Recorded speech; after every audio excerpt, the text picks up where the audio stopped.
പിന്നെ ഒരു പ്രസവം കഴിഞ്ഞൊരു 4 മാസമൊക്കെ ആയപ്പോൾ ഭയങ്കര ബോഡി പെയിനും ക്ഷീണവും മുടി കൊഴിച്ചിൽ അങ്ങനെയൊക്കെ ആയപ്പോൾ വീണ്ടും ഒന്നും കൂടി ചെക്ക് ചെയ്തപ്പോൾ തൈറോയിഡ് 100 അബോവ് ആയിട്ടുണ്ട്. ആ സമയത്ത് പിന്നെ ഞാൻ ആയുർവേദ മരുന്ന് കഴിച്ച് ആയുർവേദം കുടിച്ച് ഒരു 4 വർഷത്തോളം ആയുർവേദ മരുന്ന് തന്നെയായിരുന്നു.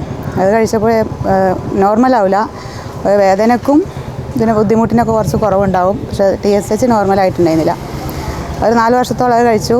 പിന്നെ അത് കഴിഞ്ഞാൽ പിന്നെ ഹോമിയോ മരുന്ന് കുടിച്ചു. ഹോമിയോ മരുന്ന് ഒരു 2 വർഷത്തോളം കുടിച്ചു. ഈ കോഴ്സിലേക്ക് വരുമ്പോൾ അപ്പോഴും ഹോമിയോ മരുന്ന് കഴിച്ചപ്പോഴും നോർമൽ ലെവലിലേക്ക് എത്തിയിട്ടുണ്ടായിരുന്നില്ല. പിന്നെ ഈ കോഴ്സിലേക്ക് വരുമ്പോൾ ഞാൻ ഹോമിയോ മരുന്ന് കഴിച്ചുകൊണ്ടിരിക്കുകയായിരുന്നു.